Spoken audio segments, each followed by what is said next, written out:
अस्सलाम वालेकुम।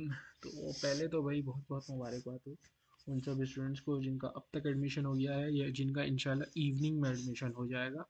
ठीक है, इवनिंग का टेस्ट जो कि है 7 जनवरी को।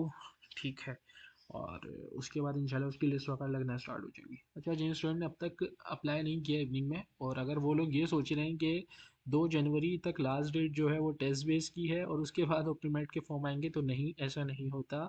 इवनिंग के सिर्फ दो ही फील्ड्स इस साल से टेस्ट बेस के अंदर हैं, जिसमें से एक कंप्यूटर साइंस है और एक सॉफ्टवेयर इंजीनियरिंग है, और बाकी सारी फील्ड जो है वो ओपन मेरिट पर हैं। तो उसके अलावा आप एक ही फॉर्म के अंदर टेस्ट बेस और ओपन मेरिट दोनों की फील्ड डाल सकते हो, मॉर्निंग में अलग अलग होती है। खैर, उन तमाम स्टूडेंट जिनका एडमिशन अब तक हो गया है उनके लिए कुछ मैंने पॉइंट्स नोट डाउन किए हैं। ये कुछ लास्ट ईयर से भी उठाए हैं और कुछ इस साल न्यू ऐड हुए हैं। खैर, ये कुछ बातें हैं जो कि अपने दिमाग में बिठा लें अपनी पूरी केयू की डिग्री तक, सही है। और 2024 बैच, इसमें डेट्स वगैरह कुछ अपडेट किए हैं मैंने, जाहिर सी बात है जो आप लोग के लिए हैं। मॉर्निंग की ओरिएंटेशन जो है वो 15 जनवरी को होगी, ठीक है। क्लासेस स्टार्ट 16 जनवरी से होंगी। इसी तरह इवनिंग की ओरिएंटेशन जो है वो 12 फरवरी को है, और उनकी क्लासेस जो है 13 फरवरी से स्टार्ट होंगी। अच्छा, बच्चे कंफ्यूज हैं कि जिनका फार्मेसी इवनिंग में हुआ है तो उनका कैलेंडर ईयर मॉर्निंग वाला होगा या इवनिंग वाला होगा। वैसे तो खैर कंफ्यूज होना नहीं चाहिए, माशाल्लाह आप यूनिवर्सिटी में आ गए हो, तो अब इस तरह की छोटी छोटी कन्फ्यूजन्स पे तो मतलब बनता नहीं है सवाल। तो आप लोग का फार्मेसी इवनिंग वालों का भी इवनिंग वाला ही होगा, ठीक है। मॉर्निंग की टाइमिंग जो यूजुअली है ये जनरल है, 8:30 AM से 1:30 PM तक होती है, सही है। बाकी डिपेंड करता है टीचर पे कि वो, हो सकता है कभी क्लास 3:30 पे ले रहा हो, क्या पता, हो सकता है कि कभी आपकी 10:30 के बाद कोई क्लास ना हो। तो ये पर डे भी डिपेंड करता है, और ये डिपेंड करता है दोनों चीज़ों पे। इसी तरह इवनिंग का है कि हो सकता है कभी आपकी 5:30 पे लास्ट क्लास हो और कभी हो सकता है 8 पे हो, तो ये डे वाइज चीज़ें होंगी, बट जनरल ये तकरीबन इन्हीं के दरमियान लाई करेगी इवनिंग की, और इन्हीं के दरमियान लाई करेगी मॉर्निंग की। उसके अलावा मंडे टू फ्राइडे क्लासेस होती हैं। बाकी अगर आप अपना शेड्यूल चेंज करवा लेते हो, मींस मतलब होता है कि आप एक क्लास अगर किसी एक दिन आ रही हो और बाकी पूरा दिन गैप हो, तो फिर आप उस एक क्लास को किसी एक दिन मर्ज करवा के, तो इस तरह अगर आप करते हो तो फिर ये है कि आपके 3 या 4 दिन आपको आना होता है। खैर, ये हो जाता है कहीं और कहीं नहीं भी होता, तो खैर हर जगह के अपने मसले मसाइल होते हैं। अच्छा, those who have done any mistake in their form, like use someone CNIC, मतलब someone CNIC से मुराद यहाँ पे ये है कि जब आप अकाउंट बना रहे होते हो और आपका अकाउंट नहीं बन रहा होता, तो फिर आप किसी और के CNIC, अपने भाई बहन वगैरह के CNIC के थ्रू लॉगिन कर लेते हो और अपना पूरा वो करवाते हो। और any mistake in the general details like phone number, address, CNIC और email are advised to visit the administration in the first week and try to resolve the issue till now. मतलब ये इशू इतना generic, मतलब इतना मसले वाला तो नहीं है, बट अगर आप करवा लेते हो तो ये आपके लिए अच्छा है। अब तक के मुताबिक तो ये कोई बड़ा इशू नहीं है, पर हो सकता है कि अगले 1 साल बाद या 2 साल बाद कुछ कुछ भी रूल आए तो फिर वो आपको एट द एंड हर्ट करे, ठीक है। Those who have done any mistake in their form, like student name, बहुत इंपॉर्टेंट चीज़ है ये। मतलब जाहिर सी बात है, आपका नाम ही तो आपका सब कुछ होता है, अगर आपने उसमें कोई गलती करी है तो फिर मसले वाली बात है। Father name are advised to first go to the administration and resolve their issue, and when the portal updated then print out the form, ठीक है।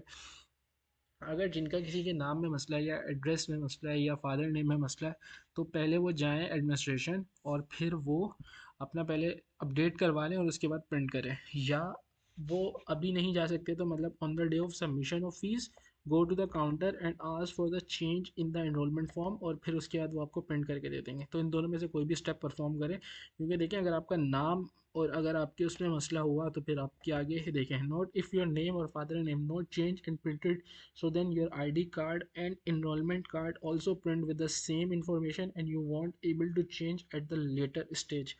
ऐसा नहीं है कि आप बिल्कुल भी चेंज नहीं कर सकते, लेकिन फिर आपको करनी पड़ती है हद से ज़्यादा ख्वारी। और फिर स्टूडेंट्स कहते हैं के यू में ख्वारी होती बहुत है। गलती नहीं करो, ख्वारी से बचो, सिंपल इज़ दैट।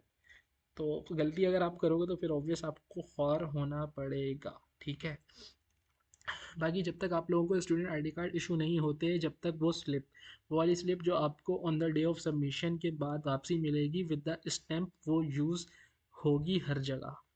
जब तक आपका आईडी कार्ड नहीं बनता, एनरोलमेंट कार्ड नहीं बनता, तो on the day of submission जो आपको रिसिप्ट मिलेगी वापसी, वो ही रिसिप्ट जो है वो यूज़ होगी हर जगह। अगर आपको कहीं पे भी ज़रूरत पड़ती है तो वो इशू, वो स्लिप आपकी जो है वो है कि लाइक आपकी रजिस्ट्रेशन है वो कि आप इस डिपार्टमेंट के स्टूडेंट हो। और स्लिप अगर मिसप्लेस करना मींस लाइक अपनी पहचान मिसप्लेस करना है यूनिवर्सिटी के लिए फॉर द नेक्स्ट 3 मंथ्स, क्योंकि आईडी कार्ड नॉर्मली 2 महीने, 2.5 महीने, 3 महीने तक के आते हैं।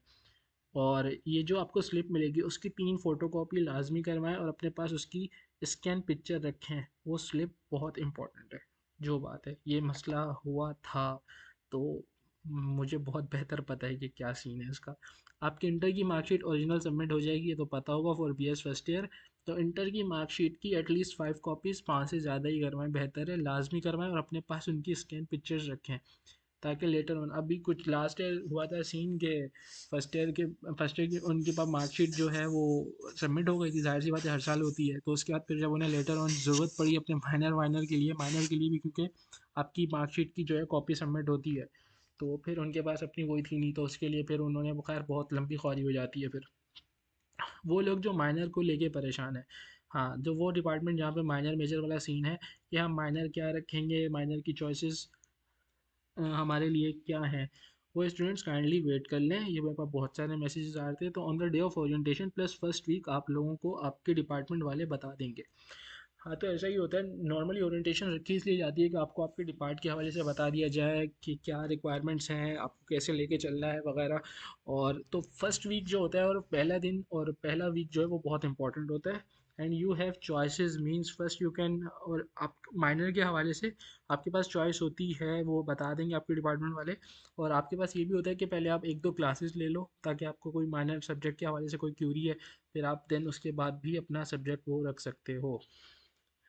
पॉइंट्स चलते हैं, पॉइंट्स लाइक बसेस तकरीबन 80% एरियाज़ को मेरे हिसाब से कवर करते हैं कराची के। उनकी डिटेल ऑफिशियली आ जाएगी। इसका मैं, हाँ, ये पेज का लिंक रह गया, खैर वो भी बताता हूँ, बल्कि लाइव ही दिखा दूँगा। ठीक है, कराची यूनिवर्सिटी का सिर्फ एक ही पेज है, ठीक है। उसके अलावा जो भी आपको डिटेल दी जाएगी वो अनऑफिशियल होती है, भले वो सही हो या गलत हो उसका फ़ैसला बाद में करें, लेकिन वो अपडेट अनऑफिशियल ही होगी। ऑफिशियल पेज कौन सा है, मैं आपको दिखा देता हूँ।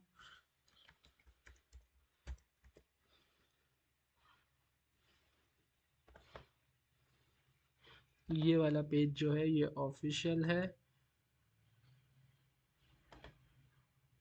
ये वाला university of Karachi KU times, ये वाला पेज जो है ये ऑफिशियल है। इसके आप अगर यहाँ से देख सकें तो ये रहे, 274 के लाइक्स हैं और 317 के फॉलोअर्स हैं, ठीक है। ये वाला पेज जो है ये ऑफिशियल है।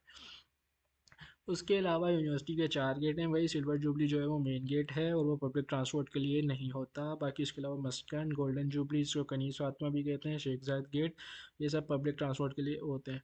अटेंडेंस जो होती है आपकी 75% होनी चाहिए। अगर आपकी इससे कम होगी तो आपको जीवन फॉर्म, ये खैर बात की चीज़ है, लेकिन ये माइंड में रखना कि अगर 75 से कम जाती है तो आपको जीवन फॉर्म लेना पड़ता है।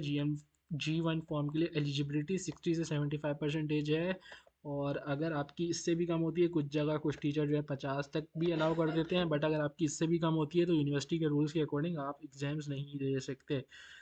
और परसेंटेज तो आई होप निकालना आती होगी।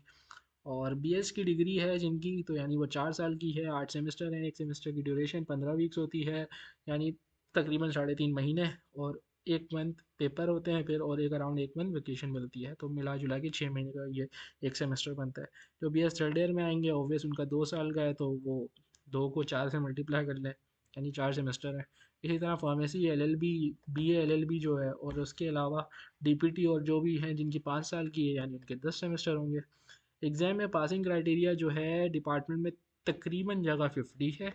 कुछ डिपार्टमेंट आर्ट्स वगैरह के जहाँ 45 है आउट ऑफ 100। और जो आपकी प्रैक्टिकल कोर्स की स्केलिंग होती है, यानी जो प्रैक्टिकल कोर्स होगा, तो उसमें 80 मार्क्स की थ्योरी और 20 की लैब, सही है। बाकी आपसे कोई गलती हो या कुछ भी हो, सिर्फ KU में ही नहीं, ये बहुत इंपॉर्टेंट लाइन है कि आपने किसी भी सिचुएशन में बस पैनिक नहीं करना है, आपने सिचुएशन को समझना है और उसके अकॉर्डिंग चलना है। बाकी आप लोग को बहुत बहुत बहुत वेलकम मेरी तरफ से यूनिवर्सिटी ऑफ कराची में। वैसे वेलकम आप लोग का होगा भी इंशाल्लाह ओरिएंटेशन वाले दिन।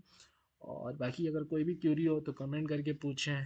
बाकी मैं पिन एक कमेंट डाल दूंगा जिसमें मेरी फेसबुक की ID होगी, अगर किसी को कोई और ज़्यादा मसला है तो फिर वो वहाँ भी कांटेक्ट कर सकते हैं। Thank you.